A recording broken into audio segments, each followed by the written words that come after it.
อันนี้เป็นบุญคุ้มเขาพิธีการโฮมเป็นทุนสมทบให้แต่ละครอบครัวเอาเขามาคนละสอบหรือว่าเศร้าหาโลก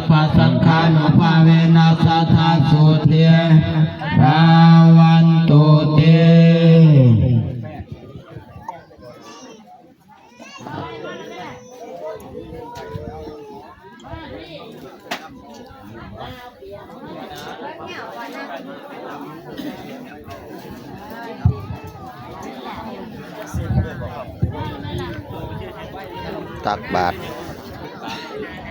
บุญคุ้มเขาวิธีเอาเขาพระโฮมกันเพื่อว่าคล้ายเขาตุสัสสะนะโมตัสสะภะคะวะโตอะระหะโตสัมมาสัมพุทธัสสะนะโมตัสสะภะคะวะโตอะระหะโตสัมมาสัมพุทธัสสะนะโมตัสสะภะคะวะโตอะระหะโตสัมมาสัมพุทธัสสะสาธุสาธุอิมัสสะโนสานิอินานิมะยังพันเตโตโตปะโมสุโตนามัสสะจิตตะมะยังอัตตานิมีโลก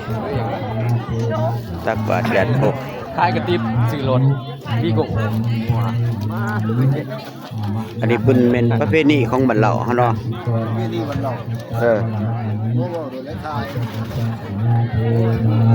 าเฮา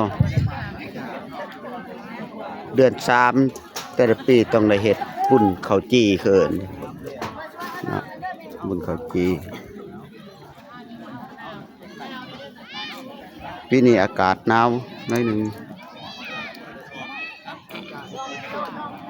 ทุกคนตักบาตรญาติโยม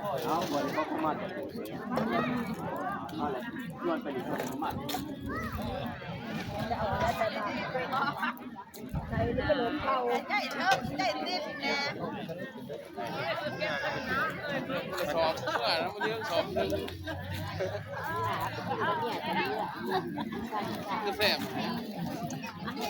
ค่าข้อจะดีนะแหงมันแหงนี่เหมือนได้เป็นสูตรเรียบร้อยแล้วแฮ่ทราบว่ากินได้บ่ทันได้ถวายใส่น้ำกินนะโอ้ยตายมันก็จะแบบอื่นฮะมวนแล้วซักคนจากคอนเทนต์โอ้ยอันนี้บ่ทันได้ถวายก็กินน้ำแหละตายแม่สนั่งใหม่ว่าเป็นแนวล่ะจีขจีไปเมียแซ่บโอ้ยเพิ่งราคาแต่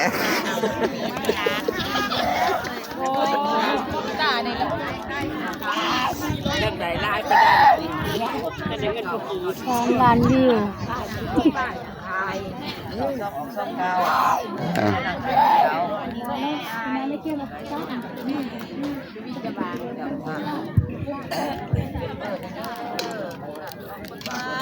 ใครเขาใครหนา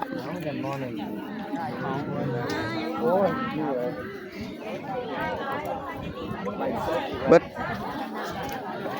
สุขุสุขคนอ้าวกำลังกินข้าวนะ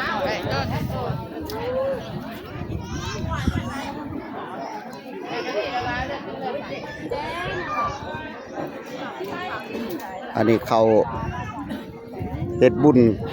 คุ้มเขาเขินว่าบุญเขาจีแต่ละครอบครัวแม่นเอาเขาเฮือนละสอบมา